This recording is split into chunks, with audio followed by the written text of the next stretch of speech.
If you look at the numbers, even with American wars, they don't add up. This is a video from about a year ago, but for some reason this weekend, it just went bananas viral. This is Scott Galloway, professor of business, actually, at NYU, who I've had on the show, and I think he'll be on in a couple of weeks when we get back from Australia as well, talking about the double standard as it pertains to these wars, these military adventures that are happening across the world.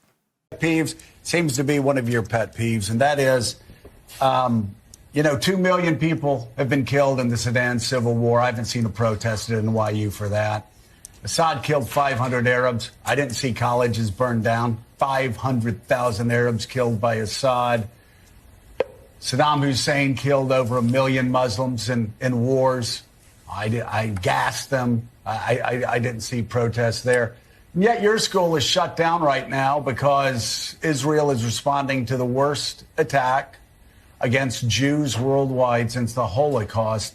Help us sort through that. And we can debate that response. I don't know algebra, but I'm pretty good at the common denominators here and why there's no common denominators in all of these. It's just that it's Jews defending their homeland. Because if you look at the numbers, even with American wars, they don't add up. Well, first off, good to be with you, and I especially appreciate your leadership on this issue. I'll give you some more numbers.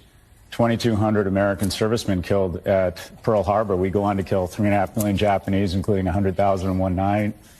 2,800 Americans in 9/11. We go on to kill 400,000 people in Afghanistan and Iraq. We weren't accused of genocide. You had, if Mexico had elected a jihadist cartel to run their country, and then they incurred into Texas, and on a per capita basis killed 35,000 people, or the population of the University of Texas, and on the way back took the freshman class at SMU hostage and hid them under tunnels, what would we do? It'd be the great Sonora radioactive parking lot. But Jews are not allowed, and Israel is not allowed to prosecute a war. And they are prosecuting a war more humanely than we have done. The ratio of combatants to civilians is of civilian death to combatant mortality is lower than it was in Mosul, lower than it was in Japan, lower than it was in Germany. So there's just a different standard for Jews in Israel when it comes to prosecuting a war. They're allowed to fight back to a truce, but unlike America or any other Western nation that has attacked this viciously, they're not allowed to win a war. It's a double standard. Okay, so I don't know what caused that suddenly this weekend to go viral. Maybe it has something to do with this Trump peace plan. But the point there is there's this endless focus and defamation and lying machine, always as it pertains to Israel and largely as it's connected to the Jews, which is just, I would prefer to never say, if I never on this show had to say Israel or Jews again, it would be a pleasure, because then that would mean everything is basically fine. Just if you could all accept it, they've got this little sliver of land there. Stop trying to kill all these people. You're going to be fine. They don't want anything to do with you at this point.